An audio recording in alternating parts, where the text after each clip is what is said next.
ഓം നമ ശിവായ. എല്ലാവർക്കും എൻ്റെ പുതിയ വീഡിയോയിലേക്ക് സ്വാഗതം. ദീപം കത്തിക്കാൻ ഉപയോഗിക്കുന്ന വിളക്കുകൾക്കും എണ്ണയ്ക്കും ചില പ്രത്യേകമായിട്ടുള്ള ഫലങ്ങളുണ്ട്. പരമ്പരാഗതമായി വെങ്കല വിളക്ക് വെച്ചാണ് എല്ലാവരും ദീപം തെളിയിക്കുന്നത്. വെങ്കല വിളക്ക് കത്തിച്ചാൽ പാപങ്ങൾ അകലുമെന്നാണ് വിധി.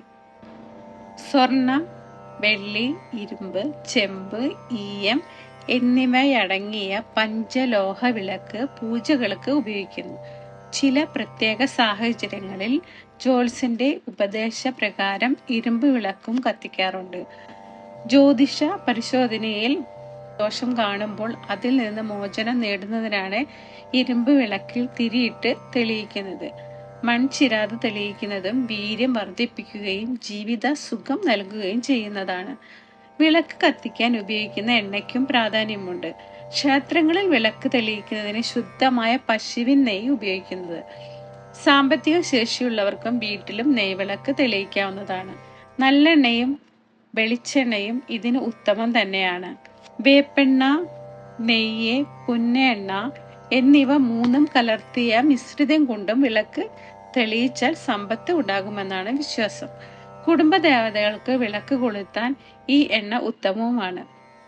നെയ്യ്, വെളിച്ചെണ്ണ, വേപ്പെണ്ണ, പുന്നെണ്ണ, എള്ളെണ്ണ എന്നിവ 5 ചേർത്ത് ഒരു മണ്ഡല കാലം മുഴുവൻ ദീപം തെളിയിച്ച് പൂജ ചെയ്യുന്നവർക്ക് ദേവീ കടാക്ഷവും മന്ത്രസിദ്ധിയും ഉണ്ടാവുമെന്നാണ് വിശ്വാസം. ദീപം തെളിയിക്കുമ്പോൾ ഓരോ ദേവതകൾക്കും പ്രത്യേക എണ്ണകൾ ഉപയോഗിക്കാറുണ്ട്. അതിവേഗം ഫലം ലഭിക്കുന്നതിന് നല്ലതാണ്. ഇതനുസരിച്ച് മഹാലക്ഷ്മിക്ക് നെയ്വിളക്ക് തെളിയിക്കാനും, മഹാവിഷ്ണുവിന് എള്ളെണ്ണയും, ഗണപതി ഭഗവാന് വെളിച്ചെണ്ണയും, ഭദ്രാദി ദേവതകൾക്ക് പുന്ന എണ്ണയും, ദേവിക്ക് 5 വിധം എണ്ണകളും ഉപയോഗിക്കാം. നെയ്യ്, വിളക്കെണ്ണ, വേപ്പെണ്ണ, പുന്ന എണ്ണ, വെളിച്ചെണ്ണ എന്നിവയാണത്. സർവ്വദേവതകൾക്കും എള്ളെണ്ണയുമാണ് ഉപയോഗിക്കേണ്ടത്.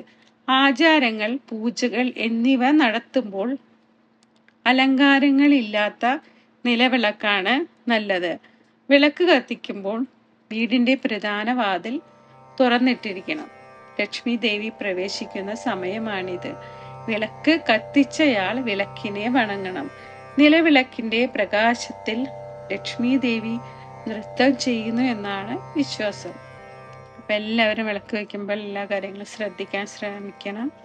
എല്ലാവർക്കും ഭഗവാന്റെ അനുഗ്രഹം ഉണ്ടാവട്ടെ പ്രാർത്ഥിക്കുന്നു. വീഡിയോ ഇഷ്ടമായ ലൈക്ക് ചെയ്യാനും സബ്സ്ക്രൈബ് ചെയ്യാനും സപ്പോർട്ട് ചെയ്യാനും മറക്കരുത്. ദൈവിക കാര്യങ്ങൾ അത് മറ്റുള്ളവരെ കേൾപ്പിക്കുന്നതും മറ്റുള്ളവർക്ക് മുന്നിലോട്ട് എത്തിക്കുന്നതും വളരെ ശ്രേഷ്ഠമാണ്. ഭഗവാന്റെ അനുഗ്രഹത്തിനായിട്ട് പ്രാർത്ഥിക്കുന്നു.